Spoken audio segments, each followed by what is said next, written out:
अच्छा अच्छा, ठीक है। अच्छा जी, सबसे पहले तो जी तमाम हजरात को जो यहाँ पे मौजूद हैं उनको थोड़ा सा बैकग्राउंड बताना बहुत ज़रूरी है कि ये जो हम प्रोग्राम कर रहे हैं इसकी इफादियत क्या है और हम इसको क्यों कर रहे हैं। सबसे पहले तो लोगों को ये चीज़ वाज़ेह होनी चाहिए कि हम लोगों को इस चीज़ की ज़रूरत क्यों महसूस हुई और हमने इसके ऊपर काम क्यों स्टार्ट किया है।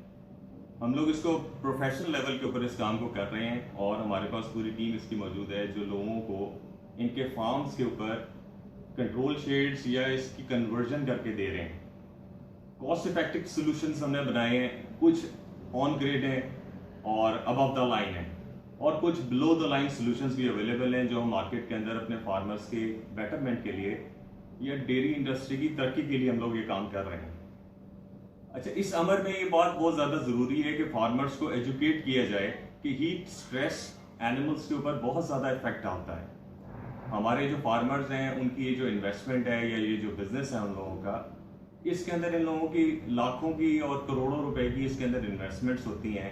जब भी कोई आप बिजनेस करते हैं तो उसके लिए जो सबसे प्रायोरिटी होती है कि आप अपने प्रोडक्शन को या अपने यूनिट को आप किस तरह से बेहतर मैनेज कर सकें। इसके अंदर बहुत ज़्यादा इंपॉर्टेंट फैक्टर जो है वो हीट का फैक्टर है जो इस वक्त हमारे जो फार्मर्स हैं वो फेस करते हैं। स्पेशली ये जब सावन का महीना होता है इसके अंदर, और जो हमारे यहाँ जो हीट का वेव आना शुरू हुआ है जो पहले चंद सालों से नहीं आता था इतना ज़्यादा, और उसके अंदर जानवर बहुत कंफर्टेबली रहते थे या थोड़े बहुत एफर्ट करके उनको पानी का छिड़काव करके या उन जानवरों के लिए कोई तालाब या पूल बना के बफलोज के लिए स्पेशली, तो हम लोग अपना मैनेज कर लेते थे उनके जो हीट स्ट्रेस को, ताकि वो अपने दूध को ना तोड़े और बहुत सारे मामला को हम इस तरह से हैंडल कर लिया करते थे। लेकिन चूंकि अब तो ये एक यूनिवर्सल ट्रुथ है कि यूनिवर्सल जो है ना हमारे क्लाइमेट चेंज आ गया हुआ है। पाकिस्तान और इंडिया स्पेशली इसके सबसे ज्यादा शिकार होने वाली कंट्रीज हैं। तो इन कंट्रीज के अंदर जो है ना हीट स्ट्रेस की वजह से हमारी डेयरी इंडस्ट्री के ऊपर बहुत ज्यादा असरात इसके हुए हैं। अच्छा, बेसिकली मेरा ताल्लुक by profession I am an IT consultant. बहुत सारे लोग मेरे मुतालिक बातें पूछते हैं कि आपका बैकग्राउंड क्या है और आप इस सिलसिले में या आप इस फील्ड में कैसे आए। तो basically by profession I am an IT consultant और मैंने एमबीए इन आईटी किया हुआ है। मैं जंग ग्रुप या जंग और जियो दोनों के अंदर मैं तकरीबन 14 साल 15 साल वहां पे रहा हूँ। I am a professional researcher basically, और मीडिया रिसर्च एंड डेवलपमेंट के अंदर मैंने बहुत काम किया है पाकिस्तान के अंदर। I am one of the pioneers of IVR services in Pakistan. IVR stands for interactive voice response. ये जो आप 0900 की सर्विस सुनते हैं कि ये बटन दबाएं तो इंग्लिश में अपने मामला सुन लें, उर्दू में सुनना है तो 2 दबाएं, इंग्लिश में सुनना है तो 1 दबाएं। ये जो सर्विस होती है बेसिकली टेलीफोन के ऊपर, इसके बैक एंड के ऊपर पूरे का पूरा एक सॉफ्टवेयर चल रहा होता है जिसके अंदर सॉफ्टवेयर डेवलपमेंट भी आती है, कम्युनिकेशंस भी आती है और फाइबर ऑप्टिक्स के ऊपर ये सारे सिस्टम चल रहे होते हैं। पाकिस्तान के अंदर जो पहला जो आईवीआर का सिस्टम है वो मैंने डिजाइन किया था और वो हमने डिजाइन करके उसको चलाया था, और एक टेलीफोनिक न्यूज़पेपर हमने चलाया था that was called the news info line. ये इसके अंदर पाकिस्तान का पहला अपनी नौयत का वो टेलीफोनिक न्यूज़पेपर था जो हमने रन किया था फॉर द जंग ग्रुप, और मेरी एक्सपर्टीज बेसिकली उसमें थी।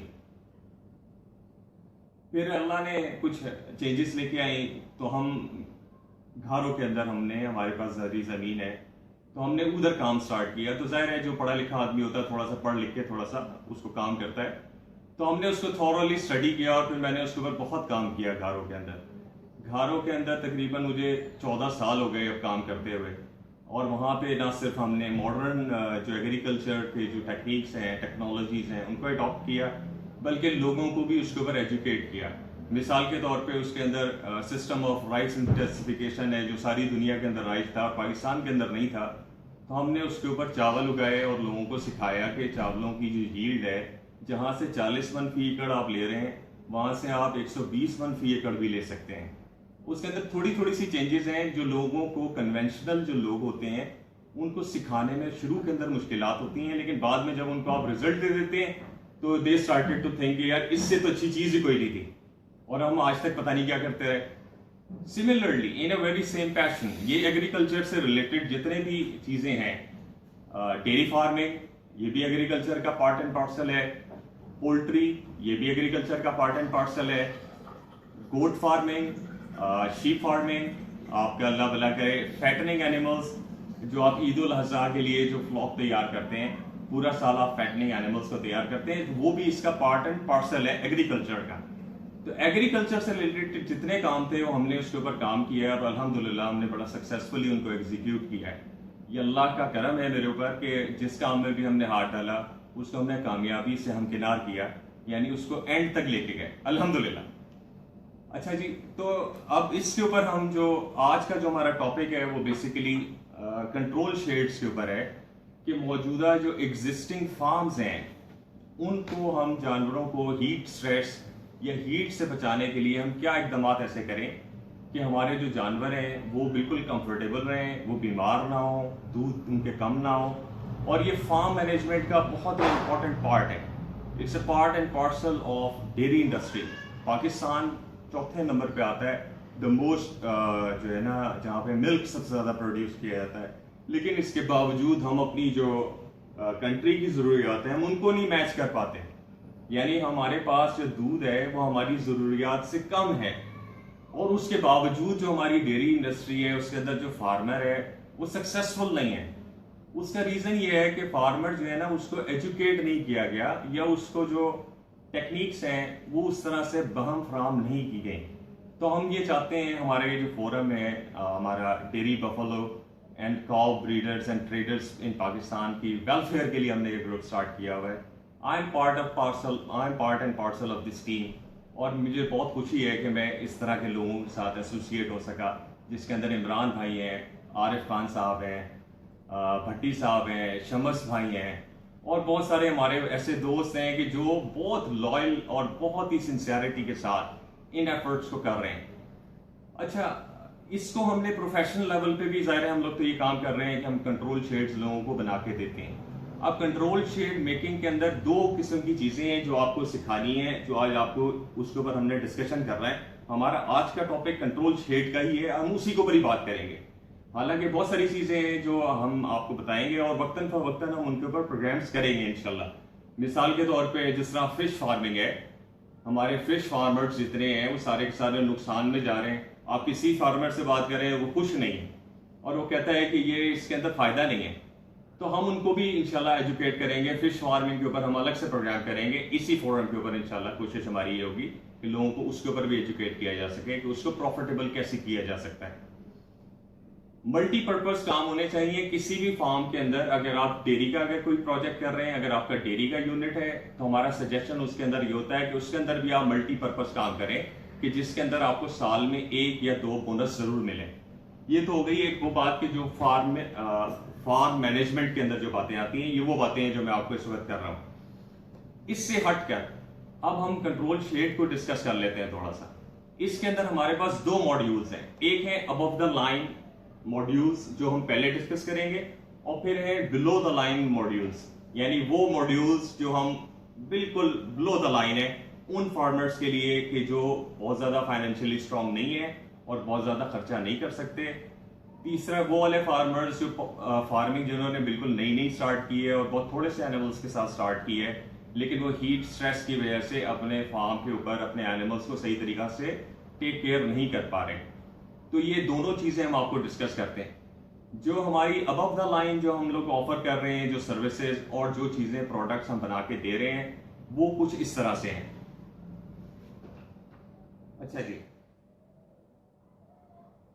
इसके अंदर जो है हमारे पास कंट्रोल शेड हैं जो ऑन ग्रिड सॉल्यूशंस हैं। सबसे पहले ऑन ग्रिड सॉल्यूशंस के अंदर हम सबसे पहले जो आपका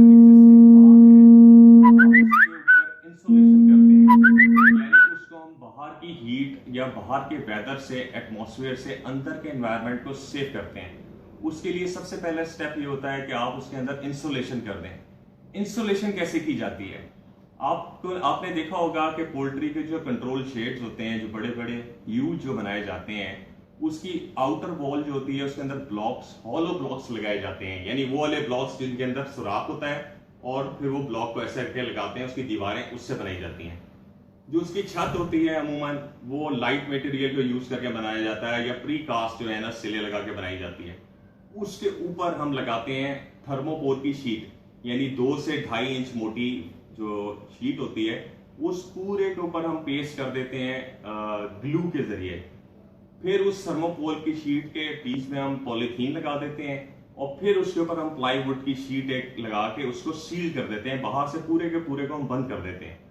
ये तो हो गई उसकी insulation, this is the first part. उसके बाद हम इसके अंदर आपकी जो फार्म की लेंथ है, जो नॉर्मल लेंथ होती है वो तकरीबन होती है 100 बाय 30 की लेंथ होती है। जो फार्म जो बने हुए होते हैं, इनकी जो छतें होती हैं बहुत हाइट रखी जाती है, लेकिन ये वो छतें हैं कि जो बाहर अब्रॉड, बाहर के ममालिक के अंदर तो सक्सेसफुल हैं कि वो उनकी छतों को हाई राइज रखते हैं, यानी 22 फुट से लेके 30 फुट तक उसकी हाइट रखते हैं। लेकिन चक्कर ये है कि वहां पे बाहर के ममालिक में और हमारे इन्वायरमेंट के अंदर जमीन आसमान का फर्क है। हमारा हॉट ह्यूमिड एटमॉस्फेयर है और हम चाहते हैं कि उसकी जो छत है उसको थोड़ा सा हम कम कर लें। ठीक है जी, जो आपका एग्जिस्टिंग फार्म है वो एज इट इज रहेगा। हम उसकी जो वॉल्स हैं प्लाईवुड की शीट लगा के, उसके अंदर थर्मोकोर लगा के, बाहर से दोबारा से प्लाईवुड की शीट लगा के हम उसको सील कर देंगे।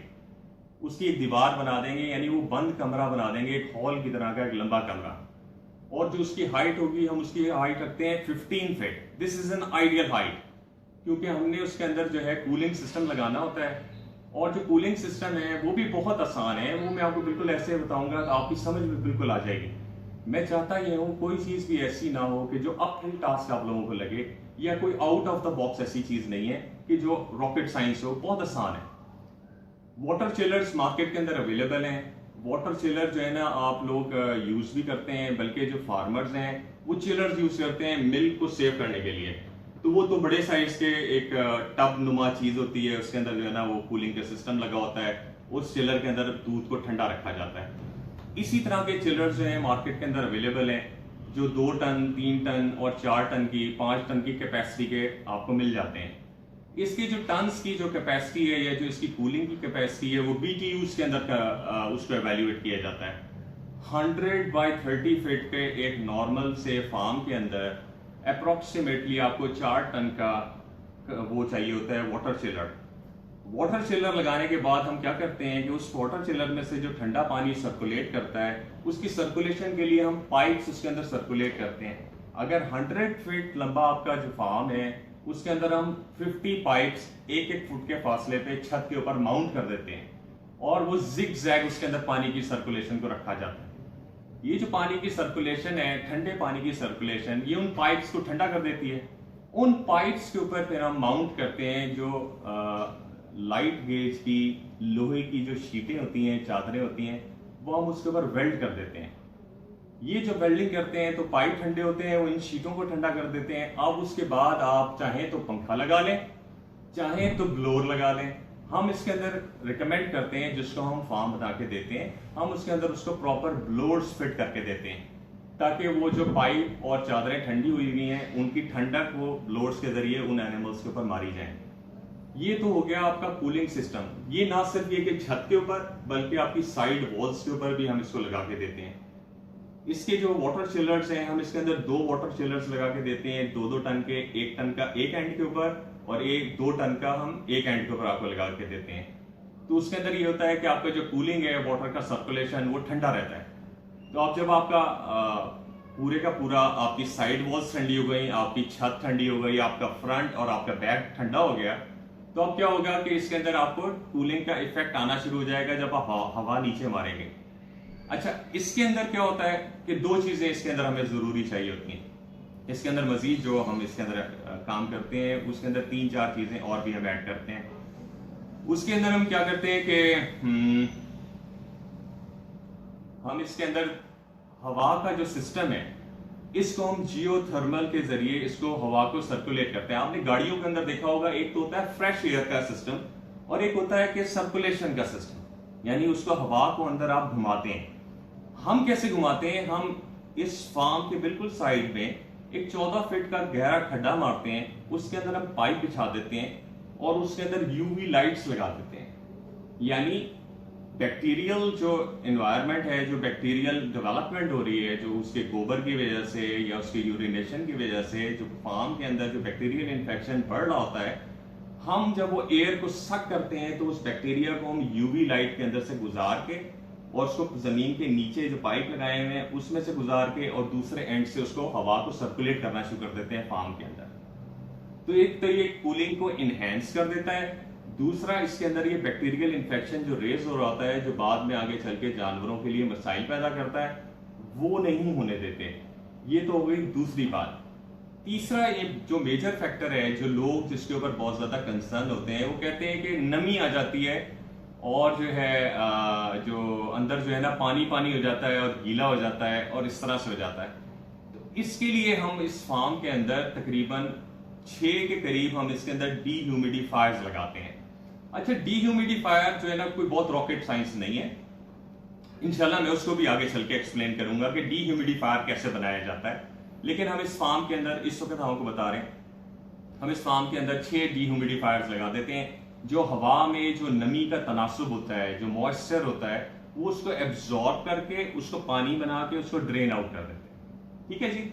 अब क्या होगा कि आप में जो कूलिंग जो इफेक्ट है वो इनहेंस हो जाएगा और आपका ह्यूमिडिटी लेवल जो है ना वो ड्रॉप डाउन हो जाएगा। ह्यूमिडिटी लेवल जैसे ड्रॉप डाउन होगा आपका जो एनवायरनमेंट है वो बहुत ही प्लेजेंट हो जाएगा और आपका जानवर बहुत कंफर्टेबल फील करेगा। इसको हम कहते हैं एनवायरमेंटल कंट्रोल टेक्नोलॉजी। ठीक है जी। ये जो एनवायरमेंटल कंट्रोल है बाहर अब भले 45 डिग्री सेंटीग्रेड हो, 40 डिग्री सेंटीग्रेड हो, अंदर आप जितना आप चाहेंगे कि मेरा जो आइडियल जो जानवरों के लिए होता है वो 26 डिग्री सेंटीग्रेड आपको मेंटेन करना होता है। 26 डिग्री सेंटीग्रेड एक ऐसा टेम्परेचर है जिसके अंदर जानवर बहुत कंफर्टेबल रहता है, लेकिन इसके अंदर आपको कूलिंग थोड़ी सी तेज रखनी पड़ती है। उसका रीजन ये है कि एनिमल्स की बॉडी हीट जो होती है ना वो भी एक फैक्टर है उसके अंदर, जो उसको हीट की वजह से, बॉडी हीट की वजह से भी एनवायरनमेंट थोड़ा सा वार्म हो जाता है। तो उसके लिए अगर आपने जो हमारा जो वाटर चिलर है उसके ऊपर टेम्परेचर कंट्रोल लगा होता है, उसके अंदर थर्मोस्टेट लगा होता है और ये ऑटोमेटेड सिस्टम्स हैं और ये हम ऑटोमेशन करके देते हैं। ये अबव द लाइन जो अच्छे फार्मर्स हैं, जो बड़े फार्मर्स हैं, ये रेजोल्यूशंस उनके लिए हैं और ये कोई बहुत ज्यादा महंगे नहीं है। ठीक है जी। ये तकरीबन 22 से 25 लाख रुपए के अंदर एक फार्म आपका जनरेट हो जाता है और बहुत अच्छे से काम करता है। ये जो सोल्यूशन मैंने आपको बताया है ये ऑन ग्रिड सोल्यूशन है जो इलेक्ट्रिसिटी के ऊपर चलेगा। अगर आपके फार्म के ऊपर इलेक्ट्रिसिटी मौजूद है तो ये उसके जरिए चलेगा। अच्छा, दूसरी बात ये है कि अब हम चाहें कि ये जो फार्म है हम इसको ऑफ ग्रिड कर दें। मिसाल के तौर पे आउटस्कर्ट के अंदर किसी जगह आपका फार्म है और आप समझते हैं कि वहां पे इलेक्ट्रिसिटी का बहुत ज्यादा इशू है, जिस तरह पाकिस्तान के अंदर तो इलेक्ट्रिसिटी का बहुत ज्यादा इशू है हर जगह पे। कई इलाके ऐसे हैं कि जहाँ पे 16-16 घंटे, 14-14 घंटे भी लोड शेडिंग हो रही है। हमारा रहीम यार खान है, भावल नगर तक और आगे मुल्तान तक जो है ना लोड शेडिंग का कोई हाल नहीं है और लोग बहुत सख्त परेशान हैं। और फिर ज्यादातर फार्म्स जो होते हैं वो आउटस्कर्ट एरिया में बनाए जाते हैं, यानी शहरों से हट के बनाए जाते हैं। तो इस तरह के फार्म्स के लिए आपको जरूरी होता है कि आप ऑफ ग्रिड सॉल्यूशंस की तरफ जाएं। तो ऑफ ग्रिड हम इसके अंदर 2-3 सॉल्यूशंस हैं जो हम लोगों को ऑफर करते हैं। ऑफ ग्रिड सॉल्यूशंस अलग हैं, लेकिन इस सिस्टम को भी ऑफ ग्रिड करने के लिए हम लोगों को सजेशन देते हैं कि आप जब ये फार्म बनाएं तो साथ में बायोगैस का एक प्लांट लगवा लें हमसे। अच्छा जी, बायोगैस का जो प्लांट है वो भी बहुत सिंपल हमारा डिजाइन है और बहुत सक्सेसफुल डिजाइन है। मैंने बलूचिस्तान के अंदर और इधर जो हमारा साइड में कराची का गडाफ का एरिया है, हमने इधर बहुत सारे हमने यूनिट्स लगाए हैं। लोगों को पानी जो था वो बहुत डेप्थ में होता है वहां पे इन एरियाज के अंदर 250 और 300 और 350 फीट की डेप्थ के ऊपर से पानी को निकालना। तो जाहिर है सोलर एनर्जी के जब आप सबमर्सिबल पंप्स लगाते हैं तो उनको वो रिक्वायर्ड जो टार्क होता है वो नहीं मिल पाता, तो वो पंप्स जल जाते हैं और लोग बहुत परेशान हैं। लोगों के पास 1200 एकड़ जमीन है और वो जो कल्टीवेट करते हैं 12 और 15 एकड़ के ऊपर वो कल्टीवेशन कर रहे होते हैं और जमीनें बहुत जरखेज हैं, लेकिन लोग जो है ना उस पानी को यूटिलाइज नहीं कर पाते। तो हमने लोगों के लिए फर्स्ट स्टेप के ऊपर हमने बायोगैस के प्लांट्स लगाने शुरू किए और हमने लोगों को लगा के दिया। अल्हम्दुलिल्लाह people are very happy with the results. और वो जो बायोगैस का प्लांट है उसके जरिए आप 7 kVA से लेके 10 kVA तक का आप जनरेटर आप उसके ऊपर बहुत इजीली रन कर सकते हैं। तो हम ये जब जनरेटर लगा के देते हैं तो हम इसके अंदर एक खास किस्म का ऑयल है जो इंजन ऑयल उसके अंदर हम यूज करते हैं, वो हाई ग्रेड का हम रिकमेंड करते हैं, वो हम आपको लेके देते हैं उसके साथ ना। उस जनरेटर के अंदर थोड़ी सी चेंजेस करनी पड़ती हैं, लेकिन ये कि वो जनरेटर आपको एडजस्ट करके दे देंगे एक दफा। तो आप 4 महीने तक उसको चलाएं। 4000 आवर्स उस ऑयल की लाइफ है। आप उसको कंटिन्यूस 4 महीने तक चलाएं।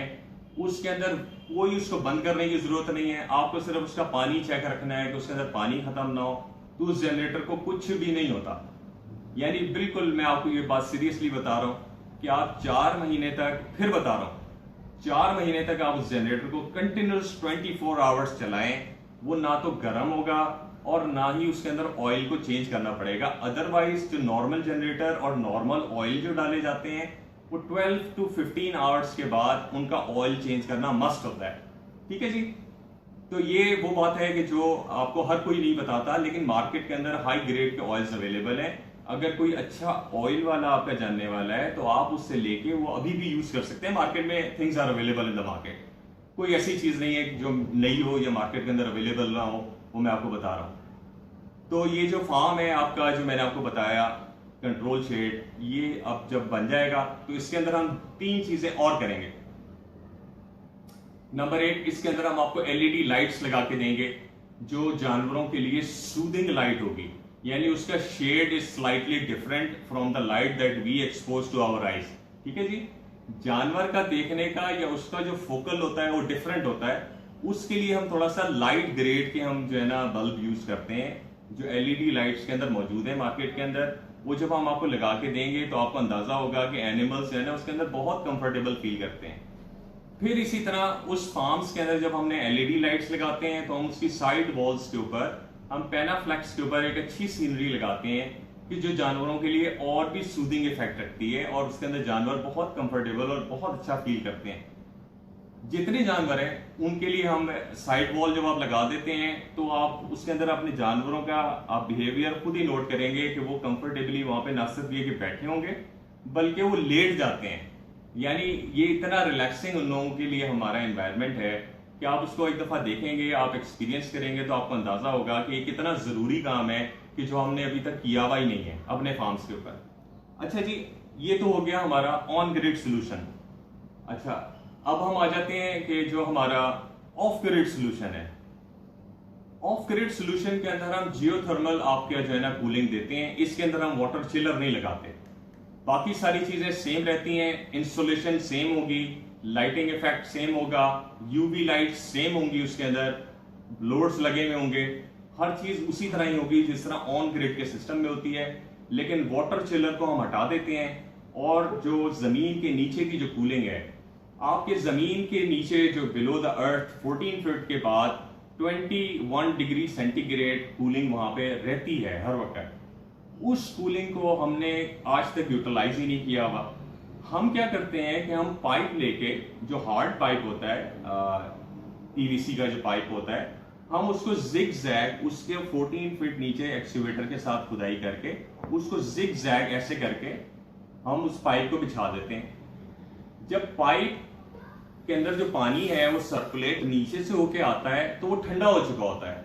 यानी वो 21 डिग्री सेंटीग्रेड लेके वो आपकी सर्कुलेशन हो रही होती है और उसके अंदर से ब्लोड्स उसी तरह चल रहे होते हैं और आपका फार्म जो है ना ठंडा हो जाता है। ये जो ऑफ ग्रिड सोल्यूशन है, इसको हम सारे के सारे को सोलर एनर्जी की प्लेट्स के ऊपर चलाते हैं। इसके अंदर बहुत आपको जो चाहिए होता है, आपको एक मोटर चाहिए होती है जो 12 वोल्ट की मोटर है, जो सोलर एनर्जी के ऊपर बहुत इजीली चल जाती है और बहुत आसान सोल्यूशन है। यानी आप जियोथर्मल यानी आप नेचुरल जो कूलिंग है जो जमीन के नीचे मौजूद है, आपने उसको यूटिलाइज किया और उसके जरिए अपना फार्म को आपने ठंडा कर लिया। इसके अंदर आप एयर सिस्टम भी आपका यूवी लाइट्स वाला चल रहा है और सारी चीजें इसके अंदर, दोनों के अंदर ये सारी की चीजें मौजूद हैं। ये तो हो गए आपके वो सिस्टम्स, ये जो अबव द लाइन सिस्टम्स हैं, ये वो सिस्टम्स हैं कि जो अच्छे फार्मर्स को लगाने चाहिए एंड रिकमेंडेड। आप एक बात और याद रखें कि these are not only for the cows, these are also for the buffaloes. ये बफलोज के लिए भी उतना ही जरूरी है। ऐसा नहीं है कि बफलो बहुत हार्डी एनिमल है, ठीक है वो हार्डी है और हमारे क्लाइमेट के अंदर वो क्लाइमेटाइज भी है, इसमें कोई शक नहीं है। लेकिन अगर आप उस जानवर को अगर आप कंफर्टेबल रखेंगे और उसको इस तरह की कूलिंग देंगे, आप भले उसका जो शेड है, जो वरांडा है आपका, आप उसको ओपन रखा हुआ, आपने उसको ओपन रखें, लेकिन उसकी छत के ऊपर अगर आप ये सिस्टम लगा के पंखे चला लेते हैं खाली बफलोज के लिए, तो उनको ठंडी हवा वहां पे लगती रहेगी। उनको फिर आपको हीट स्ट्रेस के अंदर वो बिल्कुल भी नहीं आएंगे, वो मिल्क भी अच्छा देंगे, अपना मिल्क भी इंक्रीज करेंगी बफलोज, और उनका जो हीट का जो प्रोसेस है, यानी जो हमें पता नहीं लगता, बफलोज के अंदर जो सबसे ज्यादा ट्रबल आती है कि उनका हीट का या उनका जो प्रोसेस है उसका पता नहीं लगता।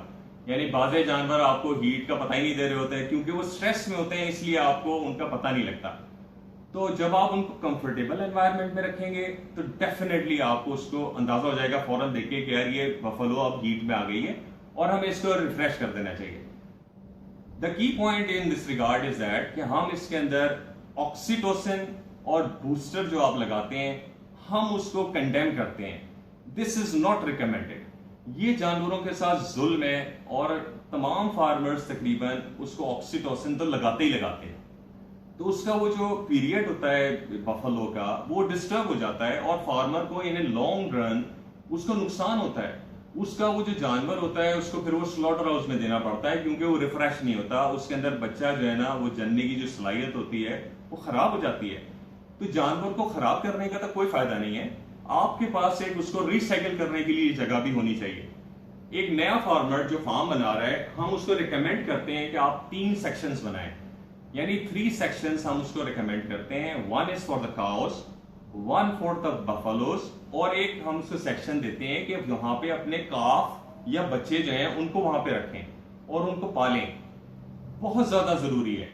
कोई भी डेयरी का फार्म 3 इयर्स के बाद प्रॉफिट में चला जाता है। उसका रीजन ये होता है कि 3 साल तक वो जो बच्चे आपके हो रहे होते हैं आप उनकी टेक केयर करते चले जाते हैं अपने प्रॉफिट मार्जिन को थोड़ा सा कम करके।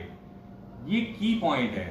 जो नए फार्मर्स जो हमारे आ रहे हैं उनको अपने बात ये जहन नशीन कर लेनी चाहिए कि वो 3 साल का टारगेट लेके चलें कि आपका जो फार्म जो प्रॉफिट में आएगा या ग्रो करेगा वो आफ्टर 3 इयर्स करेगा। यानी जो बच्चा आपकी होम ग्राउंड के ऊपर आपकी होम ब्रीड बनेगा, आपके यहाँ पैदा हुआ, आपके यहाँ पला बड़ा, आपके यहाँ प्रेग्नेंट हुआ वो जानवर और फिर उसने बच्चा दिया, फिर जब वो मिल्किंग के ऊपर आएगा तो आपका जो फार्म है वो अपने पैरों पे खड़ा हो जाएगा क्योंकि आपने अब नई बाइंग नहीं करनी। ठीक है जी।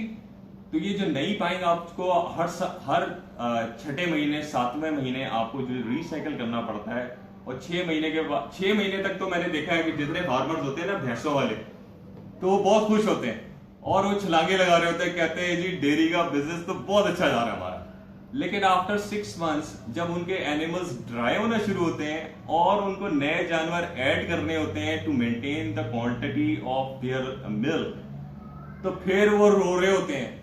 वो कहते हैं यार हम किधर फंस गए, हमें किसने मशवरा दे दिया कि हम जो है ना ये फार्मिंग हमने स्टार्ट कर ली डेयरी की।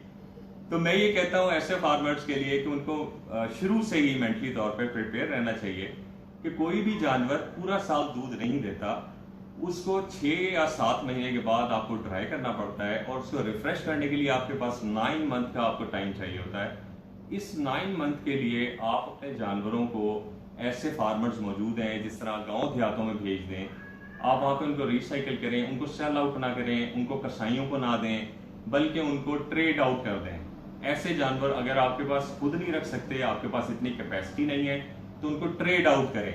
सही है जी। उसका सोल्यूशन बनाएं।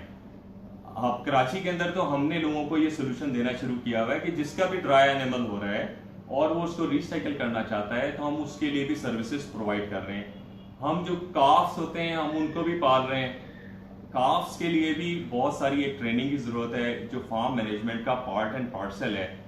जो काओ के जो काफ्स हैं वो तो बहुत इजीली आप ड्राई जो मिल्क होता है ऑस्ट्रेलिया से हम इंपोर्ट कर रहे हैं। इंशाल्लाह उसकी भी डिटेल हम आपको इस प्रोग्राम के एंड में बताएंगे कि वो क्या चीज़ है और उसके ऊपर जो है ना जो आपका काफ है या जो कट्टा है वो कैसे उसके ऊपर सर्वाइव करता है और उसका रिजल्ट कैसा रहता है।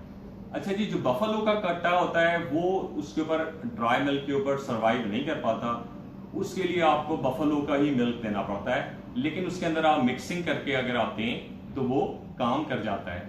उसको हाई फैट कंटेंट चाहिए होता है, उसका जो मैदा होता है वो उसी हिसाब से अल्लाह रब्बुल इज्जत ने बनाया हुआ है, तो इसलिए उस कट्टे के ऊपर थोड़ा सा आपको मेहनत करनी पड़ती है। लेकिन सिर्फ ये 60 दिन की मेहनत है। आफ्टर 60 डेज वो जो होता है अपना फॉडर पे, ग्रीन फॉडर पे आ जाता है और आप उसको जो है ना थोड़ा सा वंडा बारीक बना हुआ जिस तरह डॉक्टर्स ने अभी रिसर्च करके फेसबुक के ऊपर बहुत उसको प्रमोट किया है, और हमने उनको really appreciate them for their efforts कि उन्होंने बहुत अच्छा काम किया है। तो वो जो काम किया है उन्होंने, उसकी वजह से लोग एजुकेट हुए और उन्होंने थोड़ा सा उसके ऊपर तवज्जो देनी शुरू की। यार 60 डेज की मेहनत है, कोई बात नहीं, लेकिन हमारा ये जो एनिमल है ना, इसको ग्रो होना चाहिए, या हम इसको रखने के लिए तैयार हैं। तो अब लोगों ने अपने पास वहां पे सिस्टम्स बनाने शुरू कर दिए हैं, अपनी एक स्पेसेस उन्होंने एलोकेट कर दी हैं, और उसके अंदर उन्होंने उसको रखना शुरू कर दिया है। ये तो हो गए वो सिस्टम्स के जो हम अबव द लाइन कहते हैं। अब आ जाए जी मेरे वो वाले फार्मर्स जो थोड़े से फाइनेंशियली जो कमजोर हैं और वो बहुत ज्यादा खर्चा नहीं करना चाहते। उन फार्मर्स के लिए भी हमारे पास बड़े अच्छे अच्छे सोल्यूशंस हैं। अच्छा जी, उन फार्मर्स, अच्छा इसके अंदर जो है ना, ये अब now it's going to be a very interesting part. और जो फार्मर्स हैं they are going to be very happy.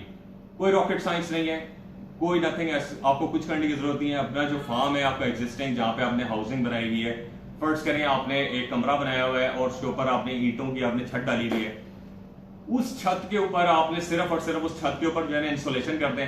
थर्मोपोर की शीट है जी, 1200 रुपए की शीट मिलती है, 12x15 की, यानी 4x15 की, 4 फुट चौड़ी और 15 फुट लंबी ये शीट होती है। ये छतों पे लगा दें एज इट इज, और उसके ऊपर ये जो पॉलीथीन होती है, पॉलीथीन बिछा के उसके ऊपर मट्टी का लेप करते हैं। ठीक है जी, मतलब मट्टी की लिपाई करते हैं ना आप, बिल्कुल उस तरह मट्टी की लिपाई करते हैं। आपने देखा है मार्केट के अंदर जो है ना, जो गाड़ियों के रेडिएटर्स होते हैं, गाड़ी के रेडिएटर्स आपने चेक किए हैं मार्केट के अंदर, बड़े सस्ते सस्ते, जो सस्ती तरीन गाड़ी है ना आपकी, मिसाल के तौर पे आपकी जो ऑल्टो है, ऑल्टो का जो रेडिएटर है जी वो 2500 का, 3500 रुपए का भी मिल जाता है। तो ऑल्टो का जो रेडिएटर है ना, वो आप अगर 100 फीट का आपका लंबा फार्म है या 50 फीट का है, अगर 50 फीट का है तो हर 10 फुट के बाद आपको एक चाहिए होता है। तो 50 फीट के अंदर आप तकरीबन आपको 4 रेडिएटर्स चाहिए। ठीक है जी। अच्छा जी, ये जो 4 रेडिएटर्स हैं, इसके अंदर इनलेट होता है और एक आउटलेट होता है। इसके अंदर आपने ठंडा पानी घुमाना है। अच्छा जी, अब ठंडा पानी हम कहां से लेके आएंगे, क्योंकि हमारे यहाँ जो गर्मी होती है वो ज्यादा से ज्यादा 3 से 4 महीने हमारे यहाँ गर्मी रहती है। तो 3 से 4 महीने आप एक पानी का टब ले लें बड़ा, ठीक है जी, उसके अंदर डालें पानी, उसके अंदर रखें आप बर्फ की एक सेल। आप बर्फ तो आप बाजार से खरीद सकते हैं ना, ये तो बहुत ज्यादा खर्चा आ रही है, और गर्मियों में अपने जानवरों को आपने बचाना भी है। तो आपने क्या करना है जी, आपने बड़ा सस्ता वाला काम करना है। मैं आपको बिल्कुल आसान सा मशवरा दे रहा हूं। जो ब्लोर्स होते हैं, जो एयर ब्लोर्स होते हैं, मार्केट के अंदर अवेलेबल हैं और बड़े सस्ते मिल जाते हैं। ये तकरीबन 2500 से 3000 रुपए का ब्लोर जो है ना, किसी भी कबाड़िया मार्केट से जाके आप खरीद लें। ये जो रेडिएटर है, इसको एक पाइप आप ऊपर छत के ऊपर लगाएं, ठोक दें उसको, पाइप को कुंडे लगा के, और उस पाइप के अंदर वो जो टब के अंदर से एक एंड उसका निकाल दें, नीचे उसका सुराख करके ना एक पाइप लगा लें। उस पाइप के अंदर आप उसको पाइप को लगा दें। उस पाइप के आगे आप लगाएं 12 वोल्ट की मोटर जो सोलर एनर्जी के ऊपर चलती है। ठीक है जी। वो सिर्फ और सिर्फ उसका काम ये होगा कि उस पानी को जो उस टब के अंदर है, या फिर आप सोलर एनर्जी का सबमर्सिबल पंप ले लें, आपको सुराख करने की भी जरूरत नहीं है। वो जो सबमर्सिबल पंप है उस टब के अंदर आप डाल दें। अब जो उसमें से जो ठंडा पानी है वो एक रेडिएटर के अंदर गया, वहां से उसके आउटलेट में से निकल के उसको पाइप को ऊपर ले जाएं, और उसको 5 फुट के बाद, 6 फुट के बाद जो आपने दूसरा रेडिएटर लगाया, आप उस रेडिएटर के अंदर डाल दें। तो क्या होगा कि वहां से बर्फ वाला जो ठंडा पानी है उन रेडिएटर्स के अंदर से घूम के दूसरे रेडिएटर्स में चलता चला जाएगा। जो आखिरी वाला जो रेडिएटर है उसका पाइप जमीन पे बिछा के वापस ले आए और वापस लाके उसको वापस टब के अंदर डाल दें। That's it. अब जब आप इसको चलाएंगे तो ये रेडिएटर जो है ठंडे हो जाएंगे। या इसके अंदर वो जो ब्लोअर है, वो ब्लोअर आपने जो 2500-3000 रुपए का, 3500 रुपए का जो ब्लोअर है, आप उसके ऊपर लगाएं, उसकी हवा को नीचे मार लें। आपको सिर्फ और सिर्फ ये करना है कि गर्मी के दिनों के अंदर आप चिकें लगाएं साइडों की, आपने खुली जगह छोड़ी हुई है, वो चिकों को आप नीचे डाउन कर दें ताकि अंदर कूलिंग रहे, तो उसको आप चला दें। इसके अंदर हम जो आपको जो बताएंगे, इसके अंदर जो आपको जरूरी चीज महसूस होगी वो ये होगी, कूलिंग तो आपके पास आ गई ड्राई। हम रिकमेंड करते हैं, हम बिल्कुल इसको कंडेम करते हैं, ये जो लोग शावर लगाते हैं ना अपने जानवरों के लिए, कि जी स्प्रिंकल लगा दिया और पंखे चला दिए, ये जो पानी आप डालते हैं उससे फर्श ठंडा हो जाता है, गीला हो जाता है। वो जो फर्श गीला हो जाता है तो गाय तो उसके अंदर बैठती नहीं है। अगर गाय बैठेगी नहीं तो वो तो स्ट्रेस के अंदर आ जाएगी ना जी, वो तो खड़ी रहेगी। गाय बड़ा सेंसिटिव एनिमल है, गाय जो है बड़ा इंटेलिजेंट एनिमल है। तो काऊ के लिए जरूरी है कि आप उसका जो फर्श है उसको ड्राई रखें, और हीट स्ट्रेस के लिए आप उसको गीला करते हैं, नहलाते हैं, ये तो बड़ी ज्यादती है। बफलोज जो होती हैं इंस्टेड ऑफ काउस, जो बफलो है बेसिकली वो तो वाटर बफलो कहलाती है। ठीक है जी, आप इसको गूगल पर सर्च करें ना बफलो खाली, तो बफलो आपको नजर ही नहीं आएगा। जो आप लिखेंगे ना वाटर बफलो, तो फिर वो आपको गूगल जो है ना सर्च करना शुरू करेगा। तो basically it's a water buffalo, but cows are not water cows. तो काउस के लिए तो जरूरी है कि आप उसका जो वो है फ्लोर है वो ठंडा हो और कंफर्टेबल हो। हमारे यहाँ जो फार्म जो बनाए जाते हैं, जो लोगों ने बनाए हुए हैं इस वक्त, उसके अंदर वो लोग क्या करते हैं कि फ्लोर्स को जो है ना गीला कर लेते हैं और उनके लिए एक साइड पे बेडिंग करा देते हैं कि चलो जी वहां से ठंडा होके आएगा एनिमल और आके यहाँ पे बैठ जाएगा। वो भी this is not also very good. हम ये कहते हैं कि आप इसके अंदर ड्राई कूलिंग दें, जिस तरह से मैंने आपको भी बताया कि एक टब के अंदर आपने बर्फ डाली, उस बर्फ के पानी को आपने रेडिएटर्स के अंदर छत के ऊपर घुमाया, और ये बहुत सस्ता सिस्टम है और यकीन कर जाएं ये मेरे ख्याल है हार्डली लाख 1.5 लाख रुपए के अंदर आपका जो है ना सिस्टम बन जाएगा। ये तो है बिलो द लाइंस पहला सिस्टम। दूसरा सिस्टम मिसाल के तौर पे, अब कुछ फार्मर ऐसे हैं कि जिनके पास जो है ना ये जो है अल्लाह भला करे चिलर जो हमने लोकल बनाया, इसके अलावा भी एक हल हो सकता है। वो हल ये हो सकता है कि हम जमीन की जो कूलिंग है डायरेक्ट हम बर्फ वाला सिस्टम ना करें, उनके पास बर्फ अवेलेबल ना हो तो क्या करेंगे वो बेचारे। तो उसके लिए फिर हम ये कहते हैं कि चलो आप ऐसे लोग जो इनके पास बर्फ अवेलेबल नहीं है और वो आउटस्कर्ट में है, तो वो लोग जियोथर्मल की कूलिंग को यूज कर लें। यानी एक्सीवेटर वाले को बुलाएं अपने फार्म के पास और अपने दरवाजे के बाहर एक खड्डा लगाएं 14 फुट गहरा, ठीक है, और उसके अंदर वो जो पाइप है उसका खर्चा कर लें। वो पाइप का जो खर्चा होगा तकरीबन 25 से 30 हजार रुपए का वो पाइप आता है। व्हाइट कलर का आपने पाइप देखा होगा जो आप बोरिंग के अंदर डालते हैं।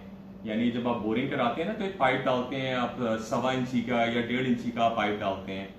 वो जो 1.25 इंची का पाइप है वो उसके अंदर आपने जिग-जैग शेप के अंदर नीचे बिछा देना है उसके, और उससे ऊपर मिट्टी डाल के उसको बंद कर दें खड्डे। ये एक दफा का टाइम है। एक्सीवेटर वाला ज्यादा से ज्यादा 2 घंटे के अंदर ही जॉब कर देगा।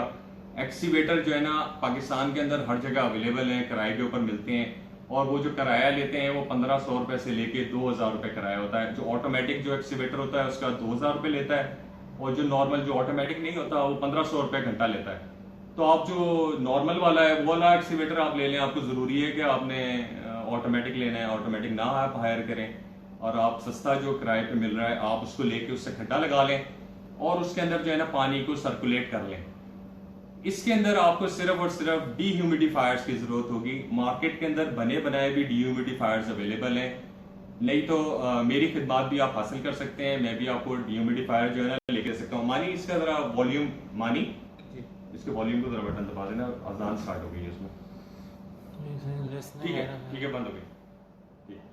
Sorry for the interruption. वो अजान मेरे मोबाइल के अंदर जो है ना वो नॉमिनेट करता है, उसके अंदर अलार्म लगा हुआ है, हर वक्त अजान का मुझे बताता रहता है।